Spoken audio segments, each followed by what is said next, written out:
course, I mean, we could debate that forever and ever. Is Ali or Lewis, who is the best heavyweight of all time?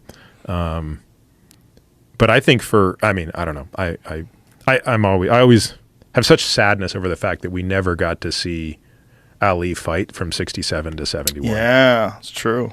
Those 3 years where he protested the Vietnam War, in many ways that cemented Ali's legacy, because he was such a cultural icon that he was like, you know what, fuck you. I'm not going to Vietnam. You guys are out of your fucking minds. No Viet Cong ever said anything bad to me. I'm not going to Vietnam and killing people. Fuck you. And they just removed him from boxing. They wouldn't let him box for years. And by the time he boxed again, people were so happy to see him again, because they knew he was right. They knew that war was bullshit. They knew it was wrong.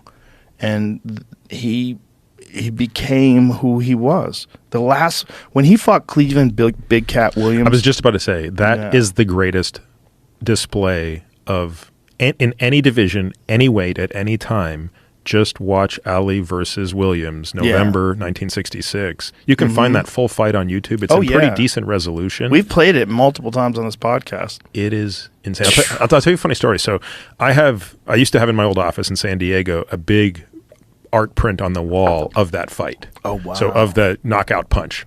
So one day, it was a Friday afternoon, one of my analysts was in my office, and we were, at the time, he's probably like 25 years old, right? And we're doing something, blah, blah, blah, blah, blah. And I don't know what made me think this, but I looked up at the picture and I was like, hey, do you know who that is? And he's like, is that Muhammad Ali?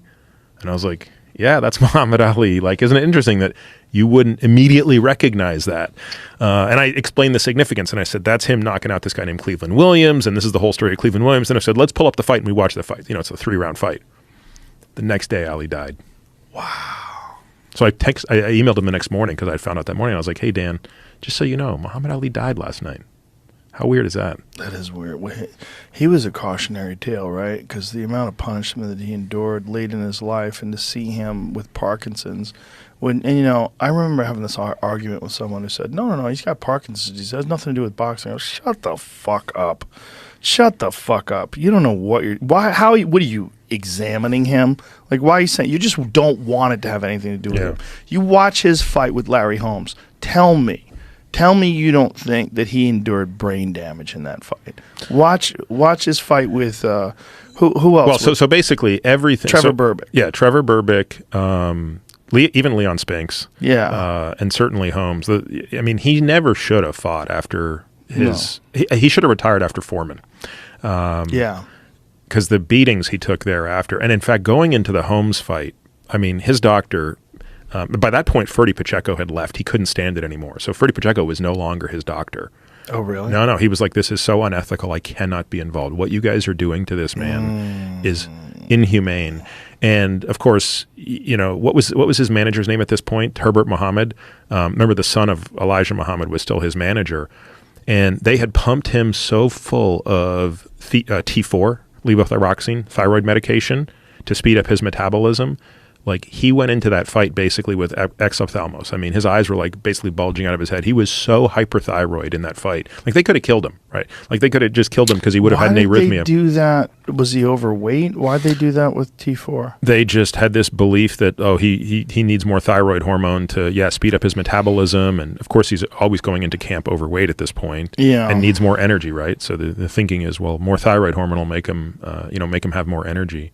But, I remember reading one of the biographies of Ali. I think might have been Thomas Hauser's biography, where he goes into pretty good detail on the state of his medical care at the end of his career, and just how horrible it was. God, it's a story as old as time. The fighter that keeps hanging on. That's the other thing I kind of respect about Hagler. As much as I just hated the fact that he retired and didn't, come back and smoke Leonard.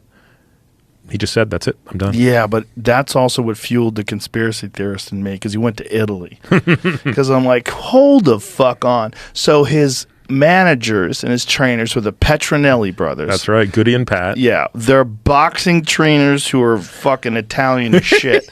The odds of them knowing someone in the mob are quite high, okay? And then you have this fight with Leonard where man, even to me watching it, because I watched it, that was back when they had closed circuit. Yeah. Yep. Mm-hmm. So for people that don't know what that means, you would go to the movie theater, or you would go to any kind of a theater that would have a large screen, and you would pay money to go watch the fight in an audience. Yep. And so I actually watched quite a few fights like that. I watched Tyson Spinks like that. Oh wow! How good a use of money was that? Wow, yeah, 91 seconds, whatever it was.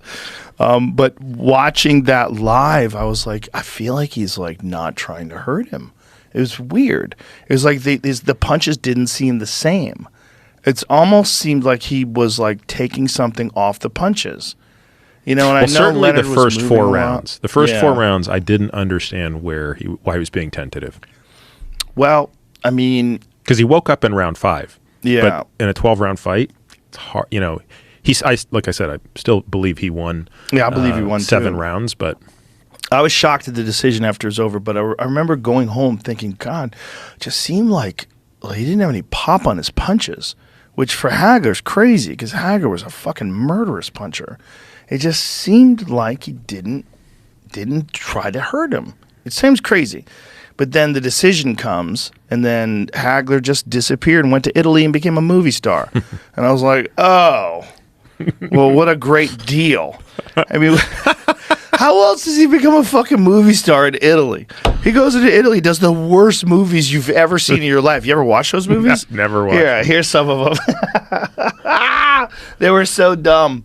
These movies were so dumb. Like, look at this. And never fought again. But never fought again. I mean, just he did these cornball movies and, was like the Jean-Claude Van Damme of Italy. They were horrible movies. I mean, I don't even know if he ever learned Italian. He just went over there had a good fucking time.